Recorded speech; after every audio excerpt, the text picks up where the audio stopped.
Hello everyone. So it's 3 o'clock already, but we can see participants are still joining in. So let's wait for 5 more minutes till everyone can join, then we can start, okay? While we are waiting, I would like to pass some instructions for the participants.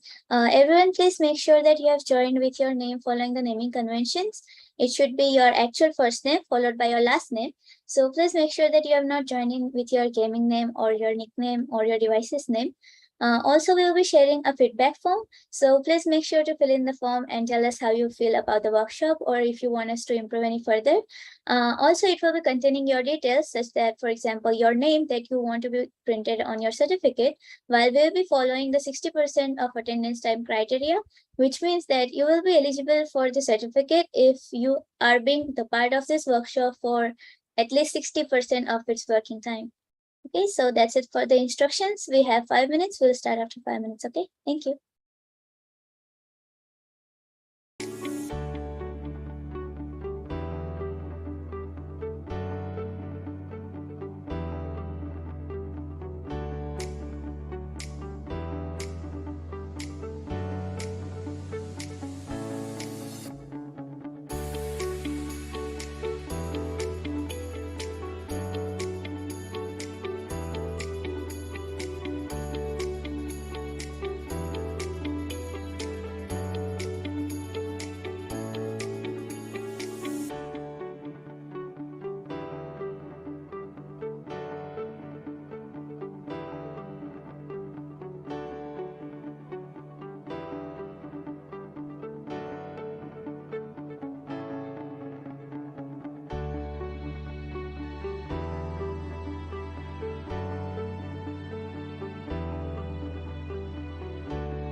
All right, so looks like everyone's ready.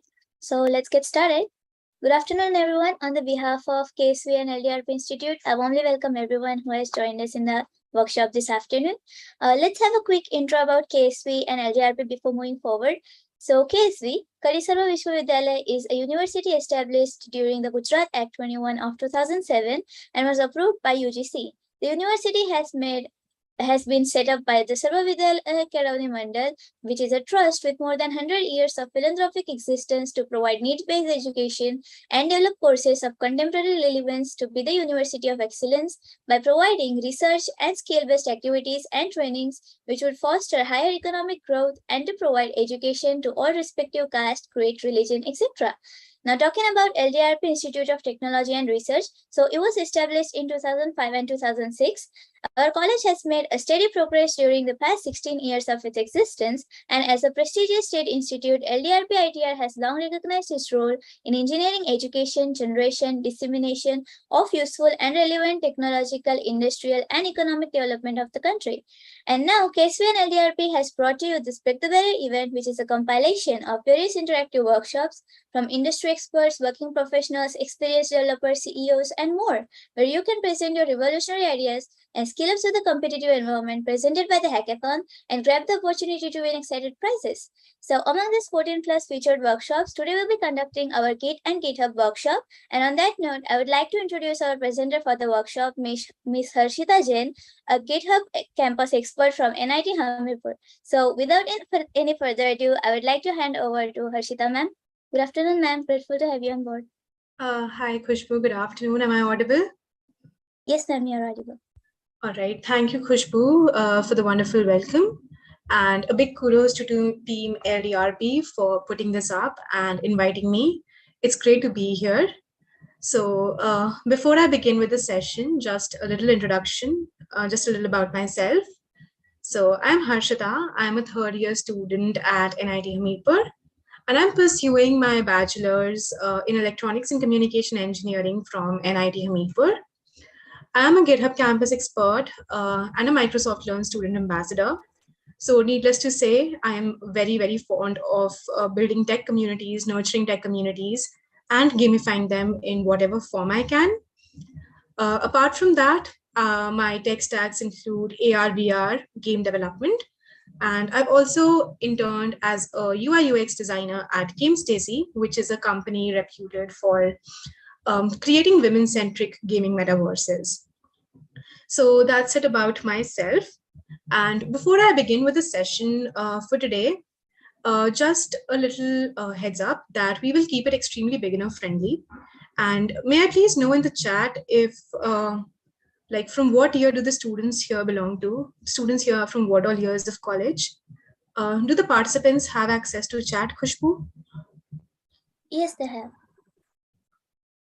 All right, there are students from second year.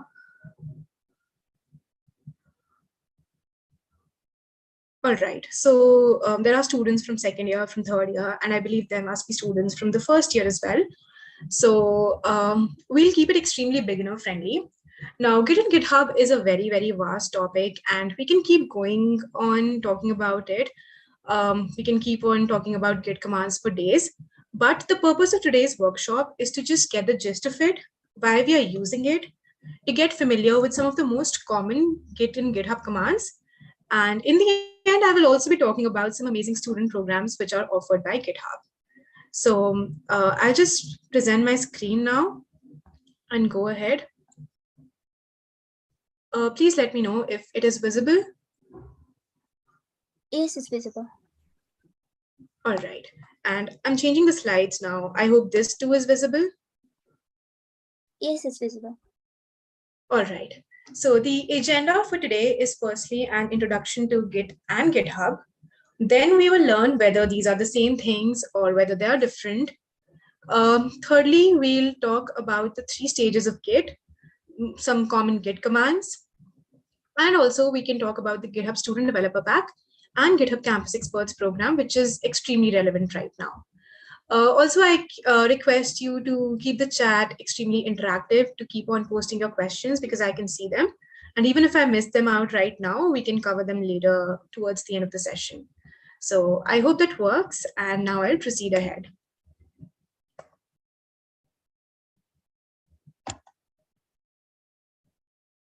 All right.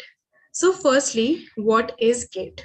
So by definition, Git is a version control system designed to make it easier to have multiple versions of a code base, sometimes across multiple developers or teams. Now, this is complete jargon. Let's try to understand this. Also, one more thing, is everybody comfortable with English, or should I go with Hindi, or like should I keep it like a mixture of the two?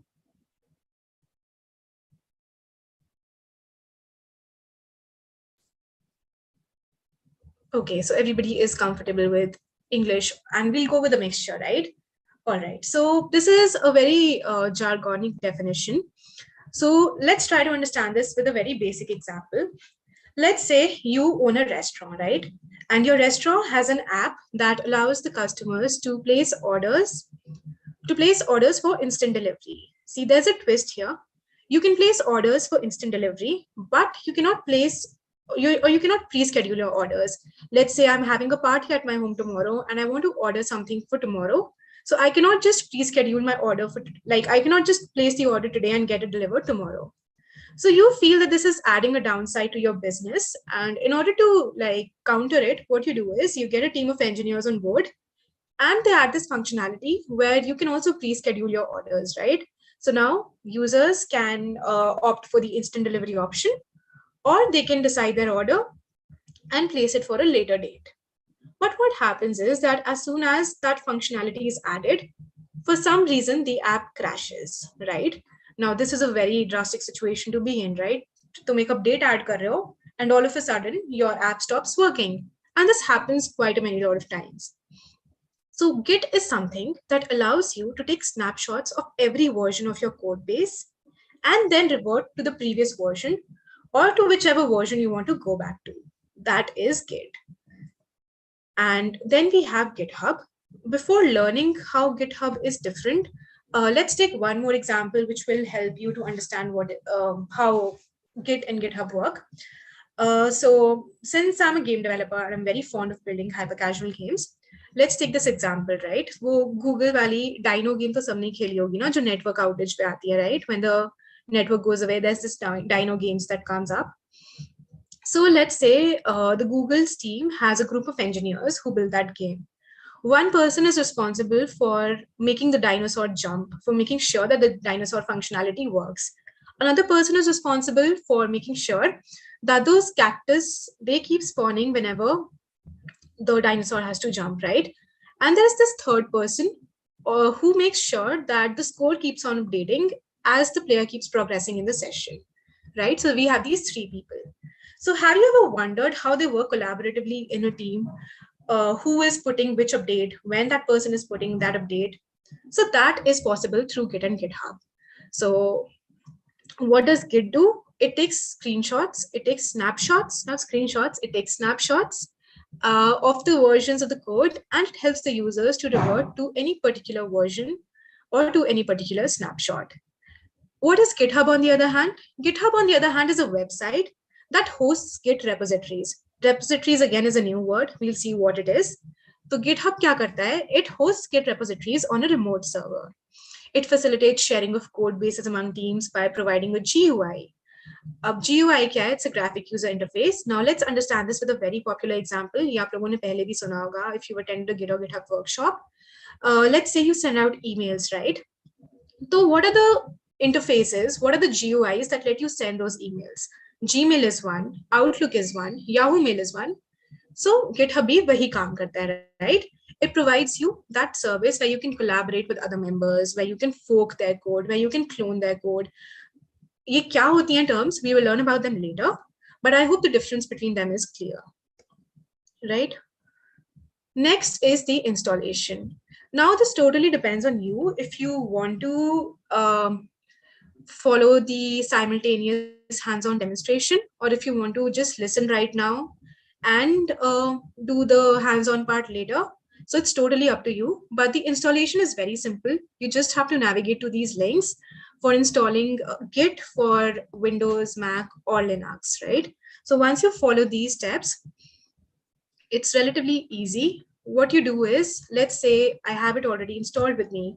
I will go to git bash and I will add these commands over here, these two commands, git config global user.name, and within the quotation marks, you'll add your name, like not the words your name, but whatever your name is. And in the second command, you will add your email. And this is how you will be configuring it. Again, I'm not following a hands-on demonstration of it. We will follow the hands-on demonstration of something different because I believe this configuration part is relatively simple. Next is repository.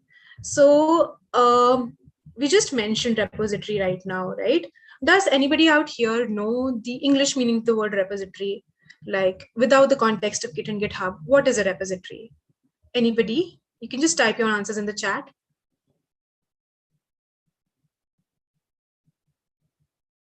Folder or file, exactly, Kuldeep, that sounds right. So a repository is nothing but a form of receptacle or a box or anything that can store something. It could be a source code, it could be your file, it could be text images, anything or everything related to your project can be stored in a repository. It can be created locally or remotely. Now, these two terms, we'll be using them throughout the session. So let's just clear the difference between them. Locally is something that is created on your own computer, right? It is not hosted somewhere. Remotely is something where you've hosted your project, let's say somewhere, right? Let's say on github.com. So that is remotely. So your project is on GitHub's servers, right? So that is remote. Local is when you have the project on your very own computer itself. That is remote and that is local. So I hope the difference between Git, GitHub, and what is a repository is clear. Now I'll just show you what GitHub looks like, right? My screen is visible, right? So this is what GitHub looks like. Over here, you can search for people, you can add your repositories here, your projects, you can star other people's repositories. So right now, we'll just begin with a little hands-on part so that we can get familiar with the interface. Let's say I want to create a new repository, right? So what will do is, there are a couple of options for doing so. The most simplest one is just clicking on this plus icon and going to the new repository option. Over here, we'll add a repository name and I will give it LDRP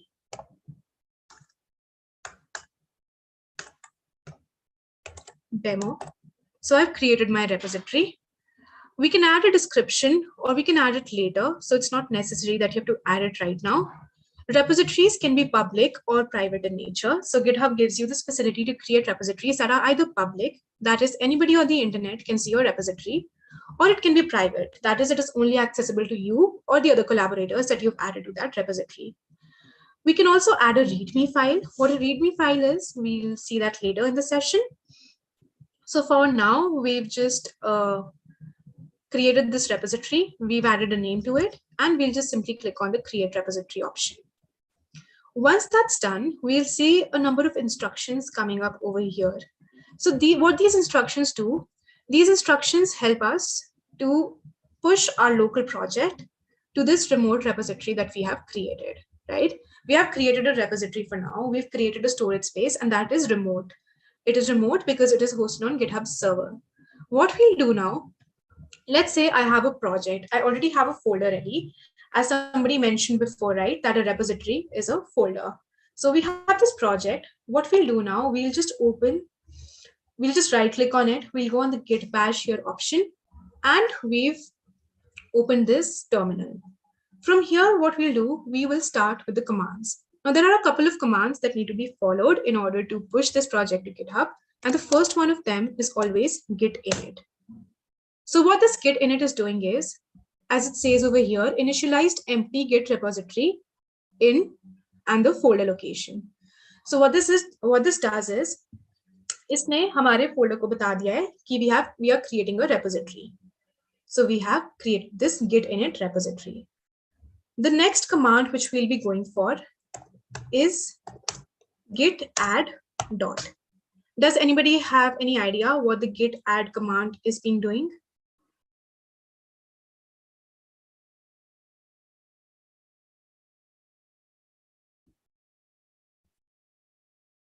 All right, I believe my screen sharing was paused for some time.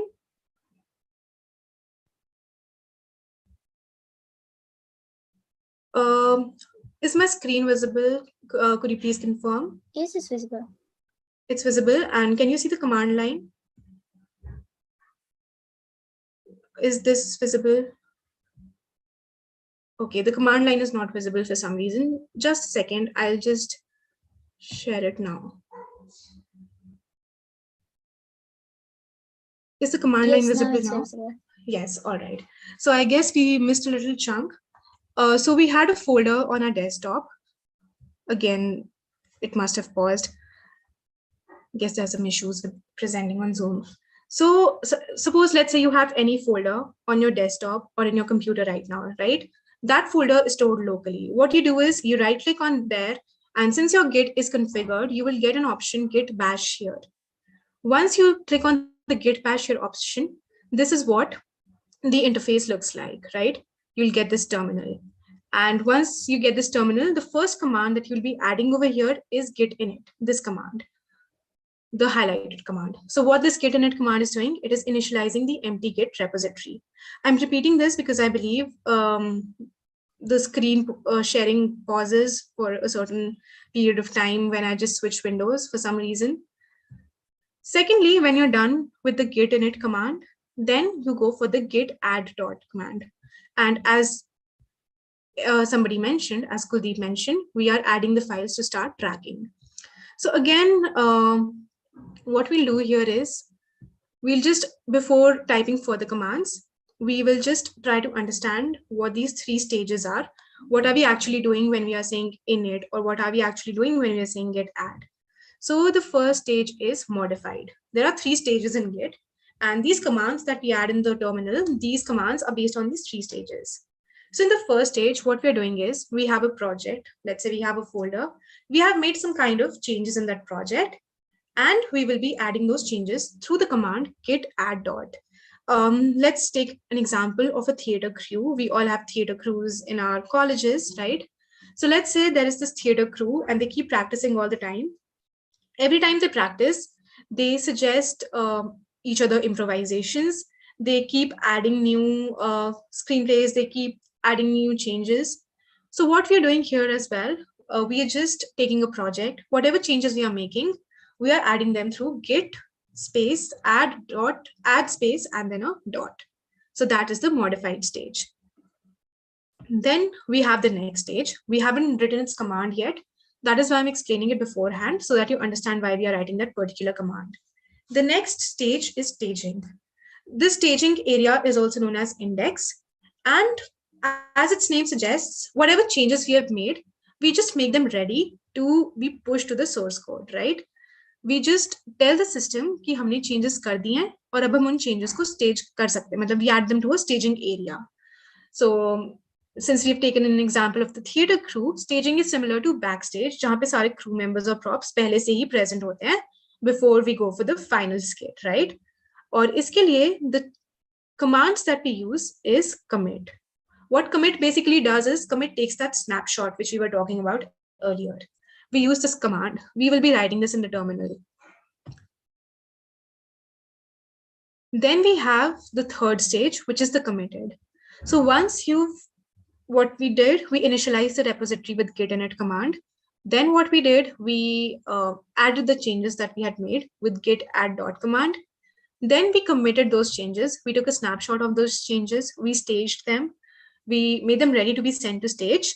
And once when we've committed them, in the third stage, what we do is they get ready to be safely committed, or we make sure that they are in the user's local database. So they are now ready to be pushed to the remote repository, which we had created on GitHub first.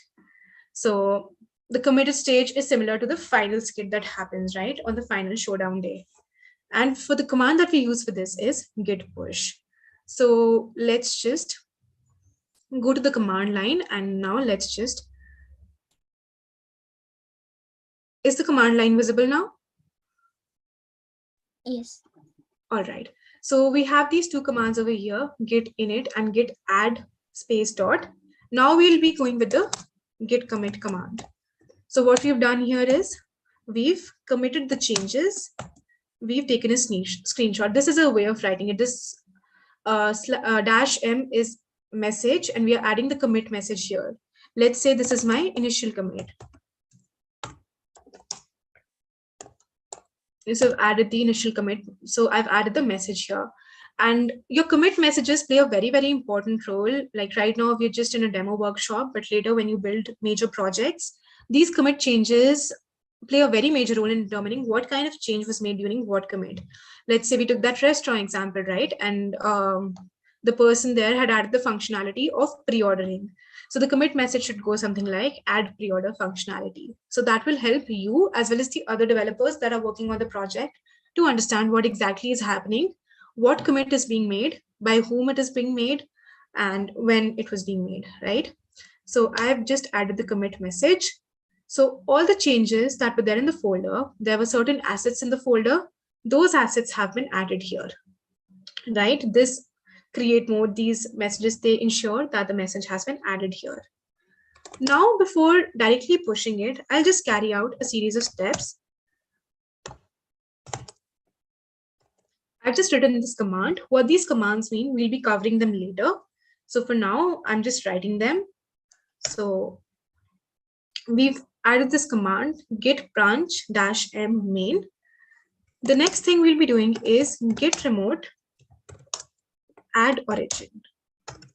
Any idea what this command will be doing? And we'll be adding one more thing over here. But before that, any idea what this command will be doing?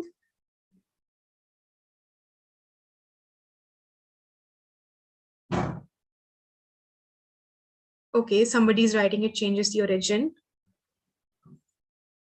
Yes, in a way. So what it is doing is it is connecting the local repository which we have on a machine to the remote repository. And how are we connecting it? We'll just take this, we'll just copy this link of the project from here, and we'll be adding it right after here.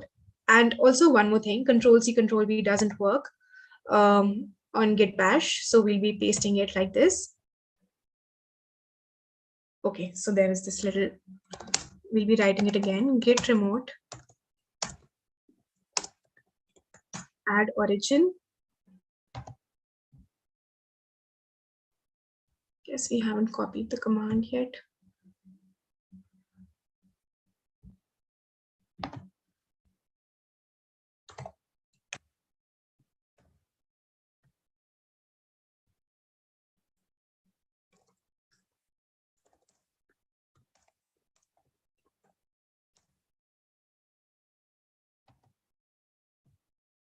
So we've added the URL over here. We've added the URL over here. See, something was going wrong over here. I believe we hadn't successfully copied the URL of the repository, which is why Git was giving us kind of hints that how we can proceed next. It was telling it that somehow we are going wrong, and what we can do is git remote add, and it was giving us these options. So now we've added the URL over here. I'll press enter. And once this is done, we've covered the 3 stages which we talked about. I will just go for git push.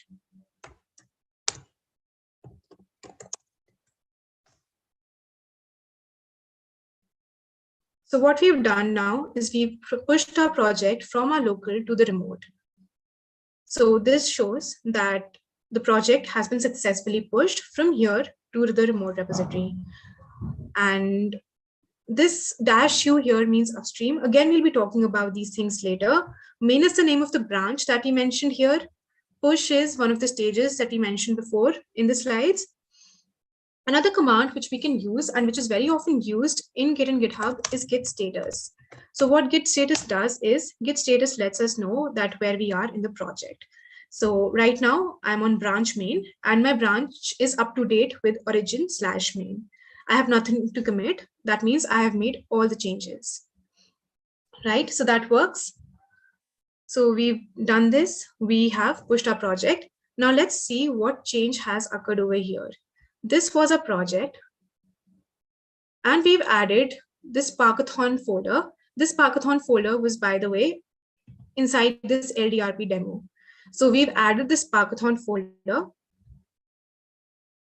We've added this Parkathon folder now to GitHub.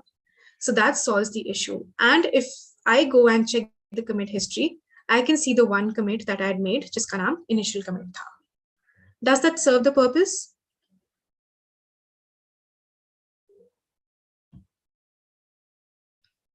So this is how we'll be pushing our project to GitHub. That is a very simple approach. Whatever terms that were discussed here and we haven't discussed them, we'll be discussing them in the slides again. So I'll be going back to the slides. The slides are visible, right? No, they are not visible. They're not visible? Just a minute.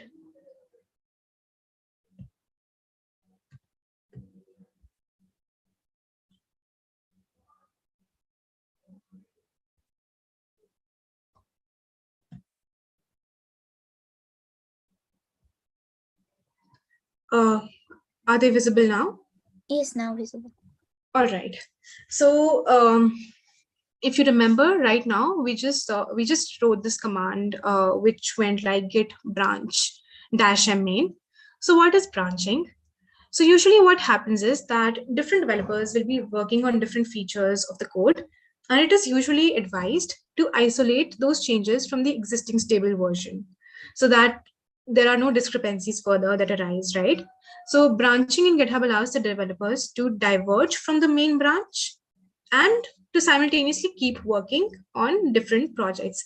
Let's say Khushbu and I are working on a project, right? And she has been assigned a certain task and I have been assigned a certain task. So in order to let the process go on smoothly, what we can do is that she can create a different branch of hers where she can make the changes which she has been told to do. I can make a branch of my own where I can make the changes which I've been told to do instead of working on the main branch, because later it might be possible that I might make mistakes. So rectifying changes in my own branch would be easier rather than making changes in the main branch, as that might lead to massive crashes, right?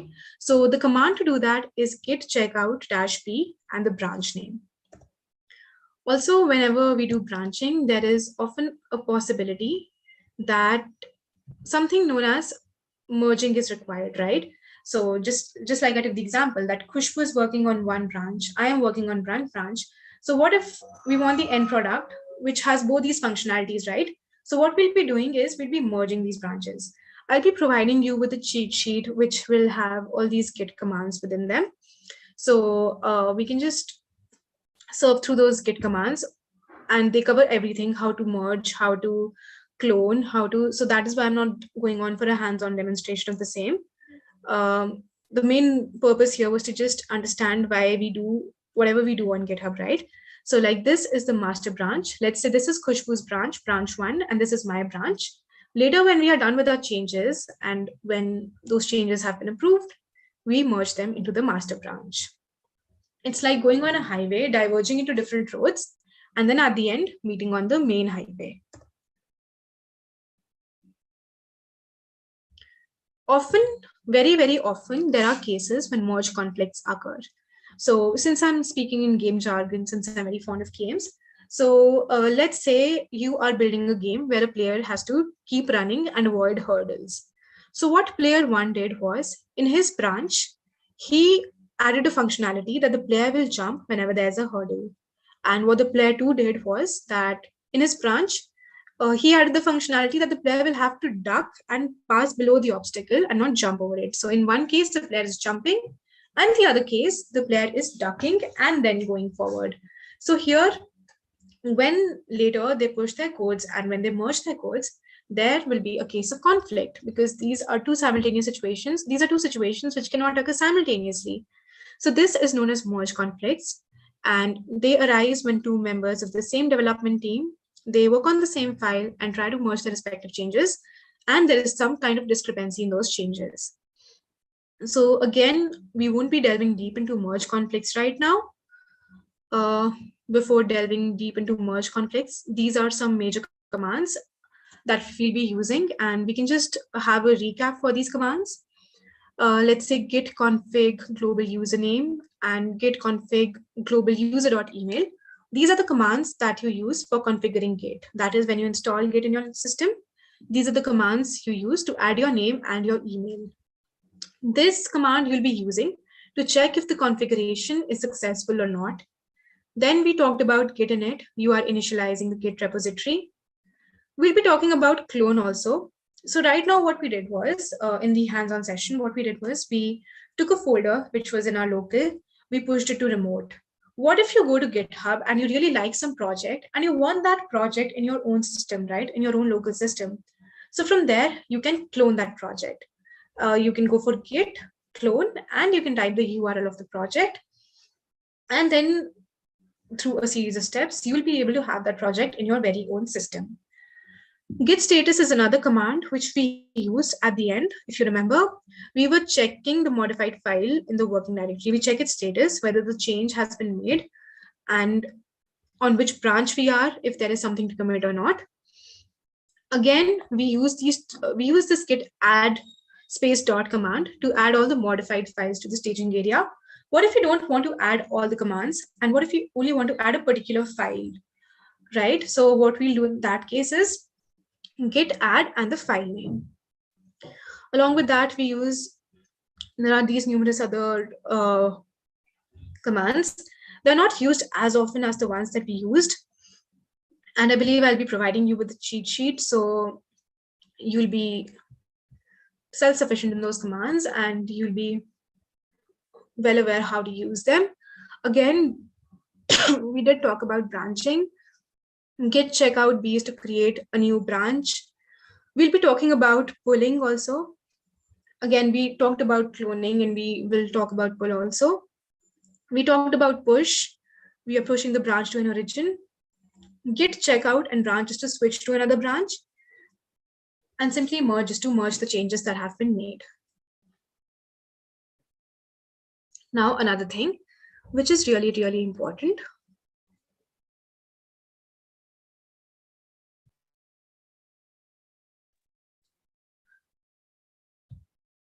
All right. Is my screen still visible? Because there is an error that pops up when I switch windows. So is it visible? Yes, it's visible. All right. So we created this repository, right? With the name of LDRP demo, we created this repository. Now, if we wish to add a README to it, what is a README file? A README file is basically, it is a form of documentation which tells the viewer of your project what your project is about, right? So that is a README file. And README files usually play a very, very important role in determining how the first impression of your project would be like. I know really great developers. I know people who build amazing websites. I know people who build amazing applications. But sometimes what happens is somebody who has a better hand in presenting their stuff takes away an offer simply because they had a better README, a more structured README. So what we can do using README is we can edit it. We can add some data over here. In order to use a heading, in order to edit READMEs, we use the Markdown language, or we use the Markdown guide. And according to Markdown guide, a single hash is the heading. These two hashes are H2, which we use in HTML. So we can either go for Markdown or we can use HTML. However, Markdown is preferable. This .md here stands for Markdown. So we've already been given this heading, which is LDRP demo. What we'll do is we will write something so that we can understand what a rendered README looks like, right? So let's say I add, this is a demo for Git and GitHub workshop. I've added the second heading. And let's say now I want to add some random text. Let's say I want to copy some text, or maybe just add some random text like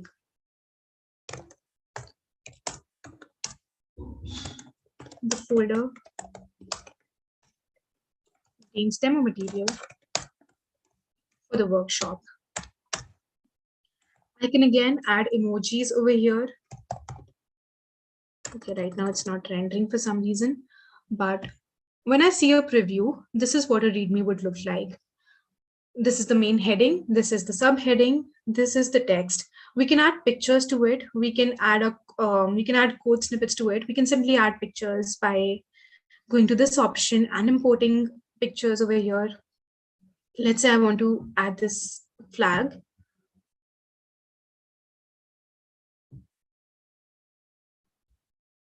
So this is what the rendered workshop is looking like. So you can create amazing readmes, and readmes do play a major role in creating a first impression about your project. And Markdown is relatively simple. So adding readmes to your project must not be a very big problem. So I always suggest that whenever you add a project to GitHub, add an amazing readme to it, so that whenever a recruiter looks at your GitHub profile, he knows what the project is about. Suppose you've made an app in Flutter, don't just add a name like a new Flutter app. Just talk in detail about what the app does in the README itself, because there'll be no better chance to tell the recruiter about your project without ever going through an interview, just through your README, right? So this is the purpose that it serves. So let's say I want to save these changes. I can commit this change and we will have a new README. So this is what a project will look like now. It will have this folder and a README. And we can check the history of commits from over here. These are the snapshots which we talked about earlier, right? Does that work? Is that clear till now?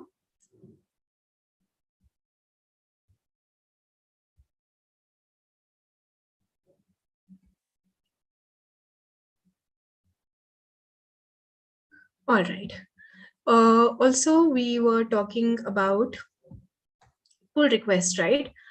We didn't mention them, but suppose there's this project which you really like, and there's some additional change that you want to suggest in the project, or there's some additional change that you want to make to a project. Suppose you want to add another functionality in the restaurant app. So what can you do in such cases? You can just go to the project and you can create your new pull request over here. Now, it is widely used practice in open source to go for pull requests. However, again, I'm not delving really deep into it. The process is relatively simple. Everything can be done through the GitHub GUI. So you just go to the pull request tab, you open a new pull request from here, you make all the changes in the project. Of course, you would have cloned the project first in your local system and then made the changes and then push the changes to your local project, and then you'll be making that pull request. So that is another thing that you can do with GitHub. And also there are a lot of other additional functionalities which we will be talking about now. So that's it from my side from the Git and GitHub part. Now I will move ahead to the next section of the workshop, which is particularly really nice because many people are not aware of it from beforehand. And this is the GitHub Student Developer Pack. So what is the GitHub Student Developer Pack?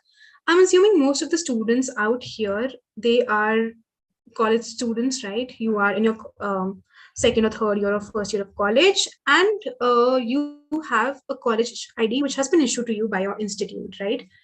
So the basic prerequisite for accessing the GitHub Student Developer Pack is to have an email ID that is issued to you by your institute. And if you're already using GitHub from your personal ID, that's not an issue. You can simply add your student ID as well to claim the GitHub Student Developer Pack. Now, what does the GitHub Student Developer Pack do? How can it be availed? Let's learn more about it. There's the simple URL, or you can just simply go onto Google and type the GitHub Student Developer Pack. So what this pack does is, the screen is still visible, right? Yes, it's visible. All right. So this is what the GitHub Student Developer Pack does. There are a lot of features that can be accessed, and it is especially for students. Suppose you're putting up a hackathon. There's this virtual event kit which you can access, which will provide you access to StreamYard, Notion, Discord, and so many other things.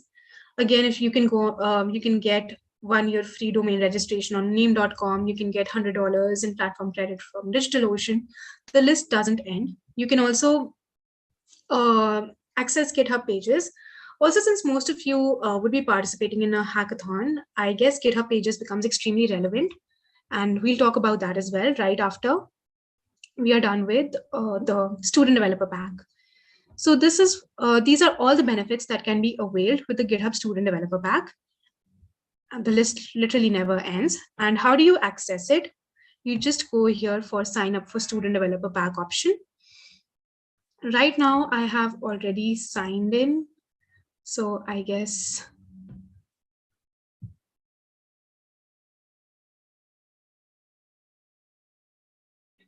yes. So if I go here for student developer pack, I'll get options here. I can either get student benefits or teacher benefits.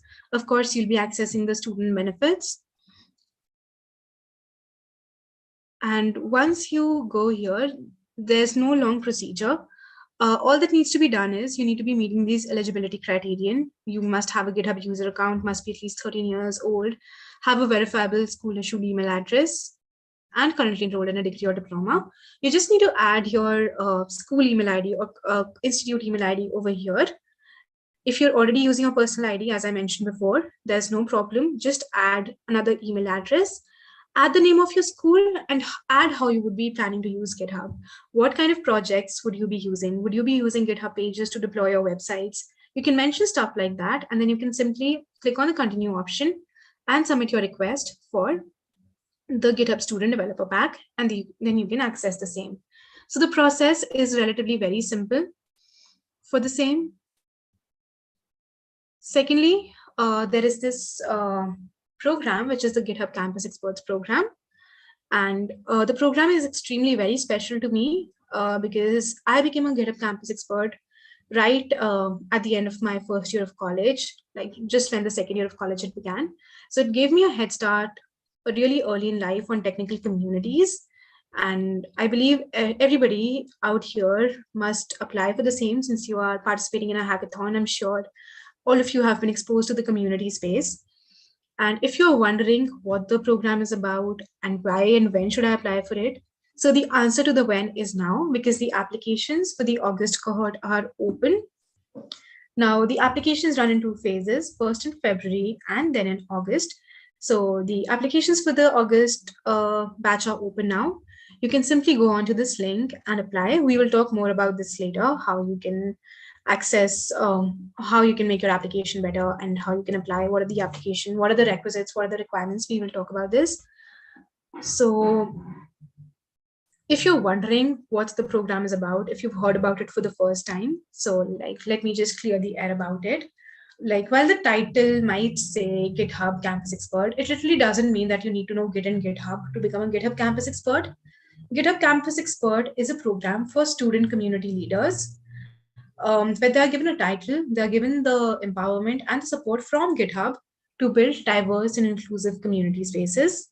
And in these community spaces, campus experts, they can share their experiences, they can build projects, they can run hackathons, they can conduct meetups, they can maintain open source projects. So clearly there is no constrained box as to what you can and cannot do. The program is very, very open in terms of what a student leader wants to bring to the community. So that's one thing about the program. And if you're wondering, okay, I have built a community, but what after that? What do I get after that? Firstly, if you are thinking, firstly, I've cleared the first myth that you need to be a pro at Git and GitHub to become a GitHub Campus expert. That's not the case. You just need to have a GitHub account, which you've been using for 6 months. So that's one of the prerequisites. Secondly, even if you don't have a full-fledged established community, and even if you just, learn, even if you are engaged in public learning, say through blogs, through a YouTube channel, say you and your friends, you learn together, you are engaged in peer tutoring in any way, you can apply for the program. And even if you're not engaged in any of these things, I highly recommend you to get engaged, because communities are a great, great way to learn. And just apply for the program and then build a community. State in the application that you do not have a community now, but you can build one later. And the opportunities it brings forth for you are networking and leading. I cannot list the number of amazing people I have met through this program. The list is endless. There are MLH fellows, there are GSOCers, there are GSODers. There are outreachy fellows, and I've met all these people just through this program. So again, it's a great addition, especially for the students in their second year of college. Also, the next opportunities that come once you become a part of this ecosystem is the opportunity of becoming a GitHub field expert. Now, what are field experts? GitHub field experts are senior campus experts. They are responsible for organizing the field day. Field day is basically an unconference which is annually organized in countries across the globe. So field experts, they put up an event for the entire student community leaders. You can also become a part of the GitHub stream team. And as the name here suggests, you'll be creating content for the GitHub Education's Twitch channel. So these are some of the opportunities you can become a part of. Apart from that, you get to speak in conferences, and GitHub supports you for speaking in those conferences. And there are conferences of really good stature, be it HackCon conference or be it GitHub Universe. So being a part of that ecosystem, you can do all of this. Also, before I move on to the application tips, is anyone out here aware of what DevRel means and what a career in DevRel means, or developer relations? Has anybody heard of any of that sort of thing before? A quick yes or no in the chat would help.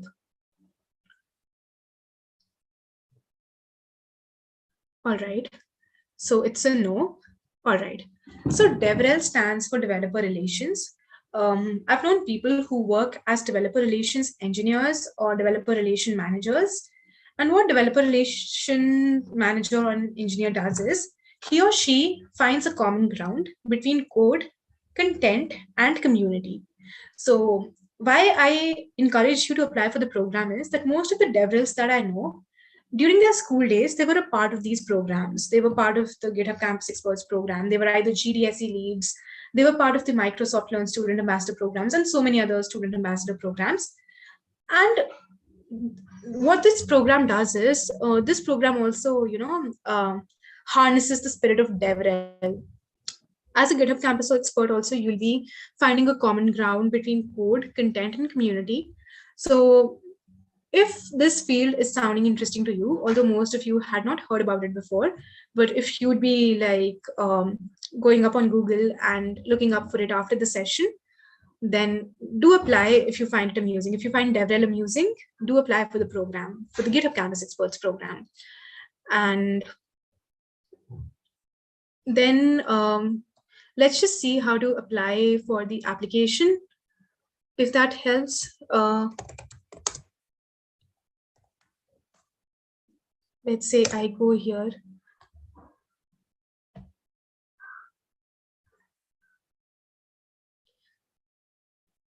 You have to simply just Google GitHub Campus Experts. You'll be led to this website, and from here you can navigate to apply and start your application.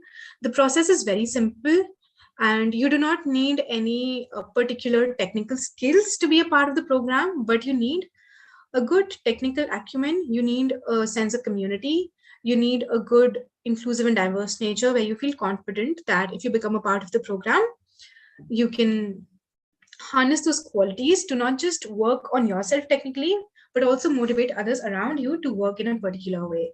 The applications are open till September 4, and I'm very active on LinkedIn. If any one of you would like to get your application reviewed before submitting, I would be more than glad to do so. So you can just simply click on the apply now button, and the questions asked are really simple. These are basic questions about your username, email, country, school, degree. These 4 questions are what make a difference, after which these 4 questions are what make or break your application. Firstly, briefly introduce yourself. Secondly, briefly introduce your community.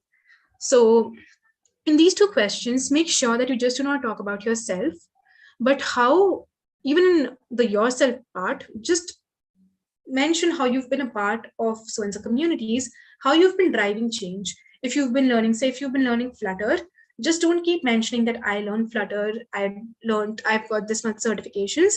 Mention it in terms of how, after learning Flutter, how you helped others around you learn the same, how you created an impact in whatever way possible, small or big.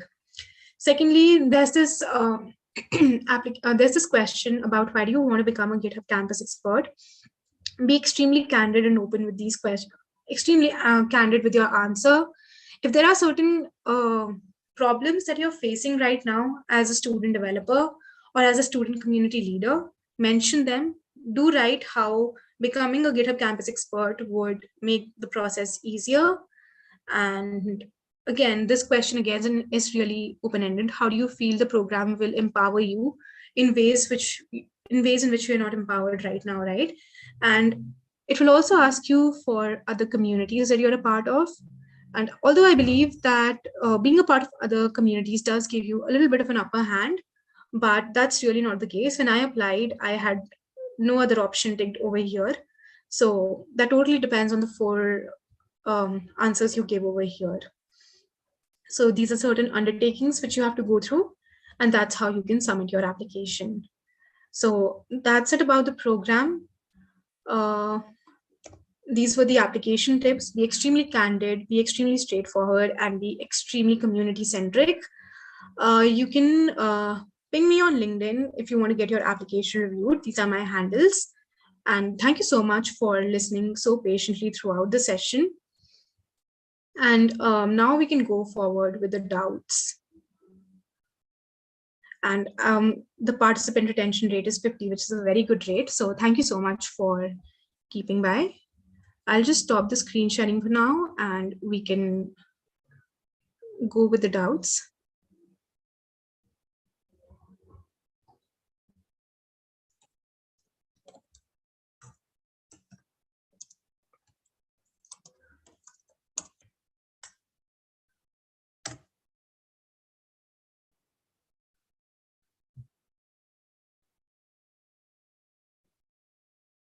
So are there no doubts?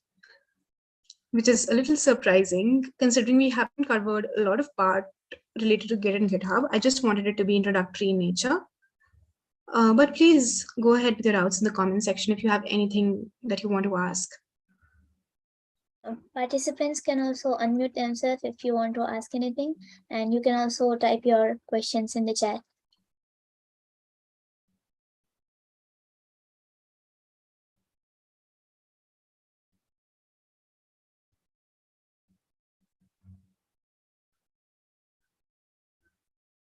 I think we have a question in the chat. All right. All right. There is this question, how merge conflict occurs. And I also spotted another question before. I guess it was the difference between SSH and HTTPS clone. So I'll take both these questions into consideration. So speaking in very non-technical terms right now, speaking very basically, SSH uses public key authentication, whereas HTTPS uses a username and a password. Now, why I didn't cover this right now is because we covered really basic stuff, and jumping directly to HTTPS and SSH would have been a little tricky. So SSH is usually more secure since it uses public key authentication. On the other hand, GitHub HTTPS just makes do with a username and a password. And then somebody asked about a merge conflict, right? So it's Harshil who's asking about a merge conflict. So I'll just reiterate over that example. I took the example of game development before. I'll use that example and then we can go with another example if that still doesn't solve the problem. So suppose, Harshil, you are building a game, right? You're building a game which consists of a player, and the player has to jump over hurdles, or a player just has to avoid those hurdles and to reach the end point, right? So there are two developers. They have their own branches. So what they do is, what those two developers do is, one of them, he makes sure that the player jumps over the hurdle whenever the user presses the spacebar key, right? This is one functionality. What the second player does is, what the second developer does is, he makes sure that the player, he goes below the hurdle. He just ducks below the hurdle and goes below it and eventually reaches the end point. तो एक case में क्या हो रहा है, same ही player जो है हमारा, जो सेम ही हम गेम डेवलप कर रहे हैं, उसी सेम गेम की डिफरेंट ब्रांचेस में हम सेम कोड स्निपेट पे डिफरेंट चेंजेस कर रहे हैं. So what we do over here is, यहाँ पे क्या होगा, when later the branches are merged, क्योंकि there are two conflicting things, right? A player on pressing the space bar cannot jump and duck simultaneously, right? वो या तो jump करेगा या तो वो नीचे झुक के जाएगा. दोनों चीजें एक साथ possible होनी नहीं है. In that case, a merge conflict occurs. I hope that solves the problem. So we have another question. Ma'am, how can we join the communities as you mentioned? Or we have to make ours like with our friends? All right. So may I please know you're in which college? Shahnawaz, may I please know the name of your college?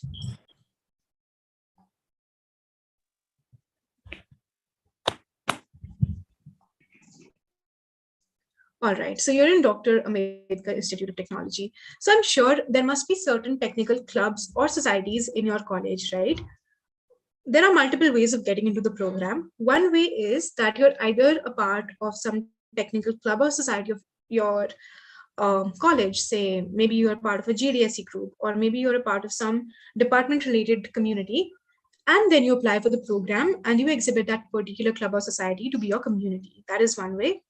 Second way is that you do not have a formal society or a community yet, but you believe that you have those qualities that you can build that community.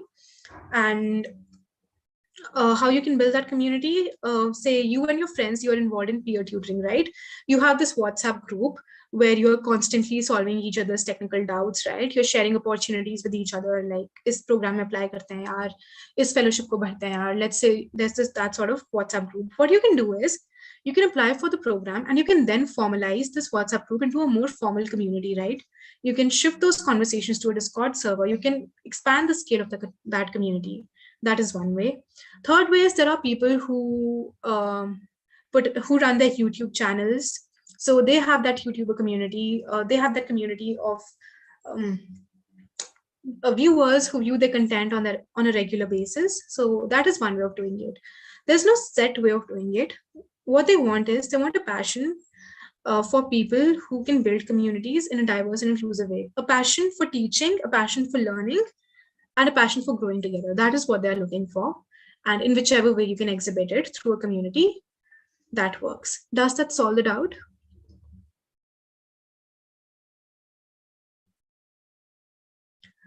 All right. Any other questions?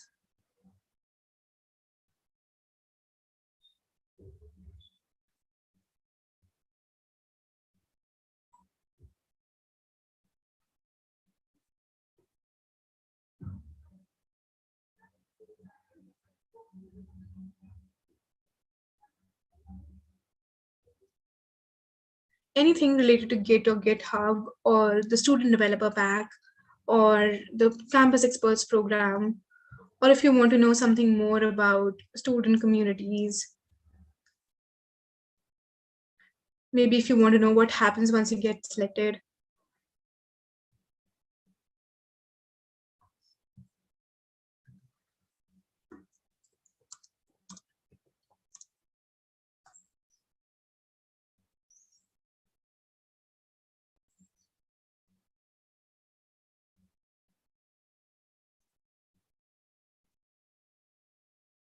We have one more question in the chat. Okay, we have another question.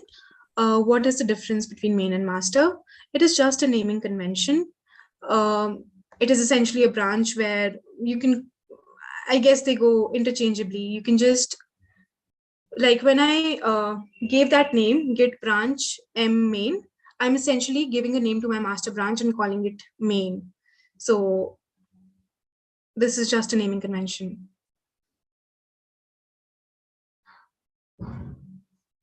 It is called the main branch because eventually all the changes are getting merged back into it. Does that solve the problem?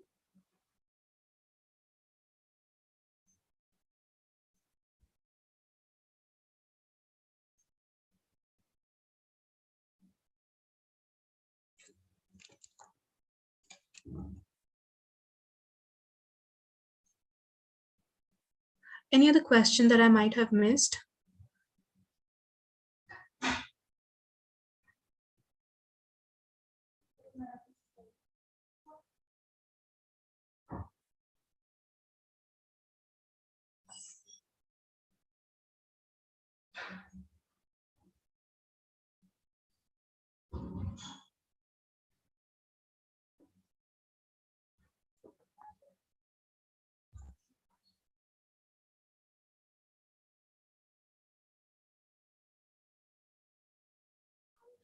Khushbu, I believe that's it. Should we end the session, or is there anything else that needs to be done? Because I guess that's all. Yeah, I think participants don't have any more questions. So should we conclude then? Okay. All right. So first of all, thank you so much, ma'am, for being here and enlightening us. It was a really very wonderful experience for all of us. Thank you so much for having me here, Khushbu. It was really great being here. Okay, ma'am. We are glad you enjoyed. Yes, I had a great time over here. I hope the participants learned something. And like I remember when I joined, there were the number of participants were around 40, and the retention till now is 50. So that's a very good ratio for me. So thank you so much. Thank you, ma'am. Everyone enjoyed. Okay, so let's conclude the workshop. Thank you everyone for being a part of this workshop. We hope everyone enjoyed, and we really look forward for seeing you in the next event as well.